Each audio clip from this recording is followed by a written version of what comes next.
முன்னாடி சைடில் வந்து மடமடன் 2-3 வண்டி வந்துச்சு. வந்து அவன் தான் போடுன்னாங்க. அருவாள் கைமா வர்றான். எனக்கு நான் சும்மா நடந்து போய்கிட்டே இருந்தவன் திடீர்னு திரும்பி பார்த்து பின்னாடி வர வீட்டுக்காரம்மா வந்து திரும்பி பார்த்து என்னம்மா வா அப்படின்றேன். இவங்க இந்த வார்த்தையை சொல்லி அவன் தான் போடுன்றாங்க. அருவாள் கைமா நிற்கிறான்.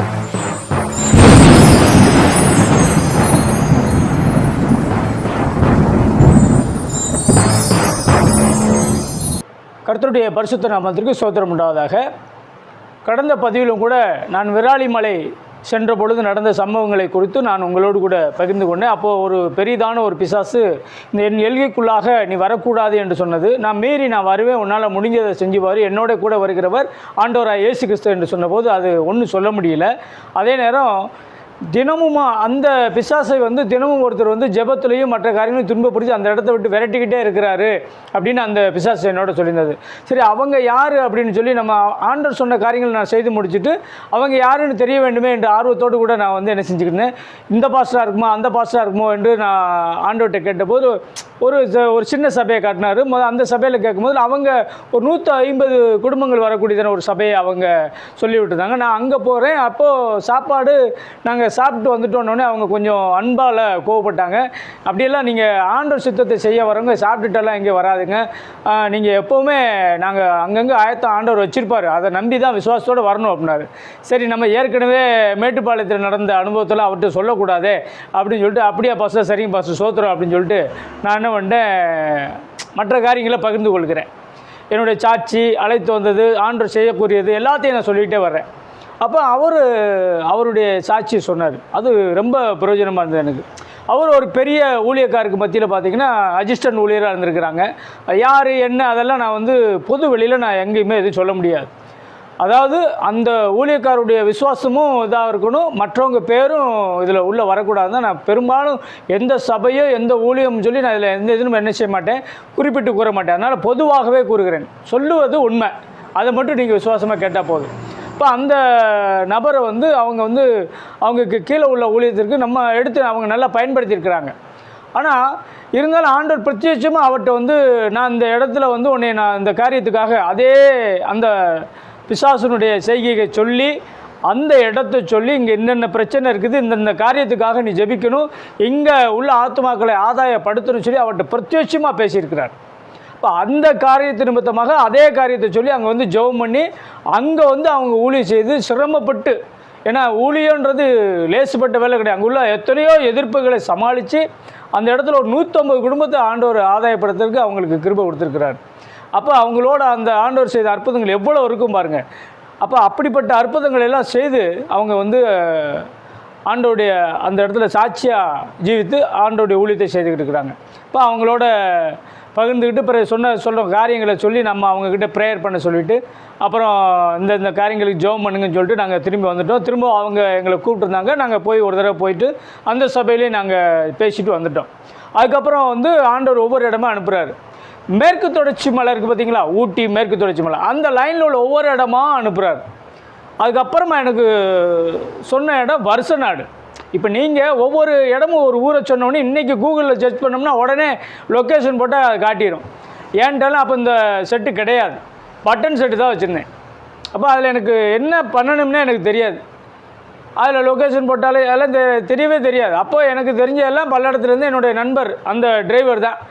நான் வருஷ நாடுனோடனே நான் என்ன நினச்சிக்கிருக்கிறேன், ஒருத்த நாடு அப்படின்ற இடம் வந்து தஞ்சாவூர்கிட்ட இருக்குது, அங்கே தான் இருக்கும் போட்டிருக்கு அப்படின்னு நான் நினச்சிக்கிருக்கேன்.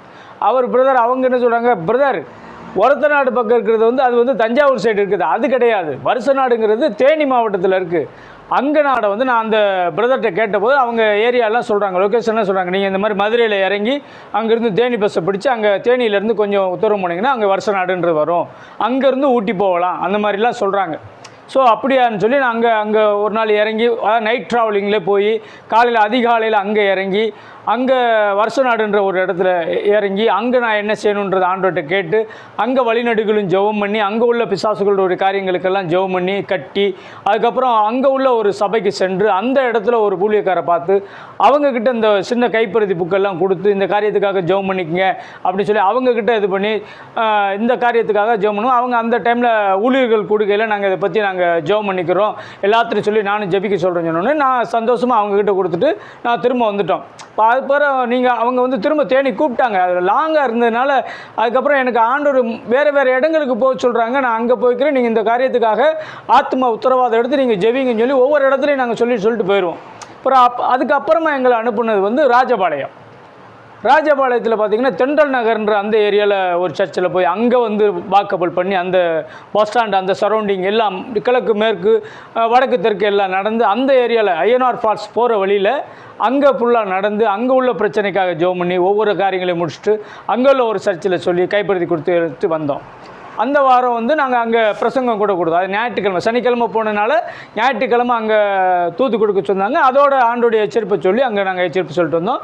அவங்க 2 சபை நடத்திக்கிருந்தாங்க. அதே இது அங்கேருந்து இன்னொரு சர்ச்சு வந்து மாம்சாபுரம்ன்ற அந்த சர்ச் அங்கே அவங்க இதுலேயும் எடுத்துக்கொண்டு அவங்க பயன்படுத்துகிறாங்க. 2 சர்ச் ஒரே டைமில் முடித்து காலையில் மாலையில் முடித்து நாங்கள் வந்தோம். அதுக்கப்புறம் இப்படி ஒவ்வொரு இடமா ஆண்டவர் அனுப்பிக்கிட்டு இருக்கிறாங்க. கடைசியாக வந்து கடைசியான்னு மட்டும் இல்லை, அதுக்கப்புறம் ஒவ்வொரு இடமா போக சொல்லிகிட்டே இருக்கிறார், என்னை இருக்கவே விடலை. அப்புறம் திடீர்னு ஒரு தடவை வந்து மணாலியில் மணலி சென்னை பக்கத்தில் கடற்கரை ஒட்டி இருக்கிற அந்த இடத்துக்கு அப்போ நான் போக சொல்லியிருக்கிறாங்க. நான் அவ்வளோ தூரத்துக்கு போக முடியாத அளவுக்கு நான் மட்டு கட்டிகிட்டே இருக்கிறேன். அப்போ அதுக்கு கூட வந்து என்ன செய்கிறேன்னு தெரியாமல் இருக்கிறப்போ அப்புறம் ஒரு ஊருக்கு போக சொல்கிறார். புளியங்குடின்னு ஒரு இருக்குது, புளியம்பட்டின்னு ஒரு இருக்குது. இங்கே தென்காசி பக்கத்தில் ஒரு ஊருக்கு அங்கே போக சொன்னாங்க. அங்கே போனோம். அங்கே போயிருக்கும் போது அங்கேயும் ஒரு ஊழியக்காரர் இருந்தாங்க. அவங்கக்கிட்டையும் சொல்லி இந்த காரியங்களை குறித்து சொல்லி வரப்போகிற ஆபத்துக்குரிய இந்த மேற்கு தொடர்ச்சி மலை அங்கேயும் பார்த்திங்கன்னா சுற்றிலும் மலையாக இருக்குது.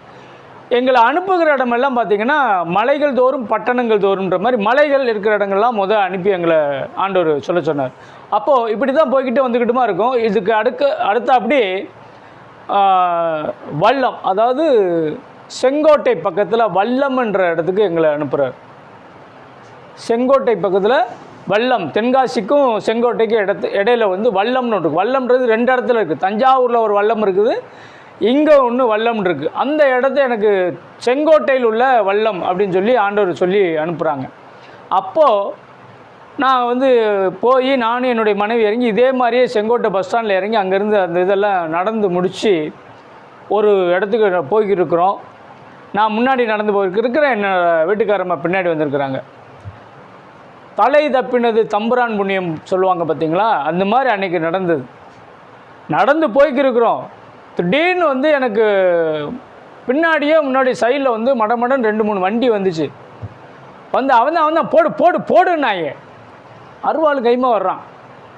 எனக்கு நான் சும்மா நடந்து போய்கிட்டே இருந்தவன் திடீர்னு திரும்பி பார்த்து பின்னாடி வர வீட்டுக்காரம்மா வந்து திரும்பி பார்த்து என்னம்மா வா அப்படின்றேன். இவங்க இந்த வார்த்தையை சொல்லிட்டு அவன் தான் போடுன்றாங்க. அருவாள் கைமா நிற்கிறான். நான் திரும்பினோடனே அவங்க அவரில் விட்டுருன்றான். அன்னைக்கு ஒரு செகண்ட் நான் திரும்பலைன்னா என்னை போட்டிருப்பாங்க. அப்போது பிசாசு எந்தெந்த வழியிலெல்லாம் ஊழியத்தை சீர்குலைக்கணும், நம்மளை பயமுடுத்தணும்னு சொல்லி எந்தெந்த ஏரியாவில் என்னென்னலாம் பண்ணுன்னு பாருங்கள். ஆனால் நான் எதை குறித்து நான் அதை பற்றி என்ன செய்யலை, பயப்பட கிடையாது. பிசாசு நம்மளை ஒன்றுமே பண்ண முடியாது. எதிர்த்துனாலும் சரி, கர்த்தர் என் பட்சத்தில் இருக்கும் பொழுது எனக்கு எதிர்த்து நிற்பவன் யாருன்னு தான் நான் அந்த வல்லமை, தேவனுடைய அந்த வரம், ஆண்டவர் நம்ம கூட இருக்கும் போது ஒன்றும் பண்ண முடியாதுன்னு அந்த ஒரு திமிரு சொல்லுவோம்ல, அந்த மாதிரி போய்க்கிருக்கிறேன். போகிற இடங்கள்லாம் ஆண்டவர் சொன்ன வார்த்தையை வெட்டு துண்டு சொல்லிட்டு வந்துடுவேன். அப்படி தான் வந்துக்கிருந்தேன். சரி, இந்த தைரியம் ஏற்கனவே நமக்கு பேய் பிசாசுனா கொஞ்சம் பயம் இருந்தது. ஊட அப்படி மனுஷர்களே வச்சு துன்புறுத்துகிற மாதிரிலாம் காரியங்கள் நடந்தது. இப்படி இருக்கும் போதில் இந்த பேய் பிசாசுகளுக்குரிய காரியங்களை எப்படி ஆண்டவர் எனக்கு தைரியம் ஊட்டினார், அது ஒரு ஊழியக்காரர் மூலியமாக தான் எனக்கு தைரியம் ஊட்டினாங்க. எப்படி எனக்கு 40 நாள் உபவாசத்தில் ஆண்டவரே வந்து சில காரியங்களில் தைரியம் ஊட்டி ஒவ்வொரு ஊழியக்காரங்கள் மூலிமா நாங்கள் இருந்த சபைகளில் வெளிப்படுத்தி காட்டினாரோ, அதே போல் நான் இருந்த அந்த 10 வருஷம் இருந்த அந்த சபையிலையும் ஒவ்வொரு ஊழியக்காரங்க மூலிமா ஒவ்வொரு விதமாக நாங்கள் நடத்தப்பட்டோம். அது என்ன எப்படின்றத நான் அடுத்த பதிவில் உங்களுக்கு சொல்கிறேன். கர்த்தர் தாமே உங்களை ஆசீர்வதிப்பாராக, பாதுகாப்பாராக. ஆமென்.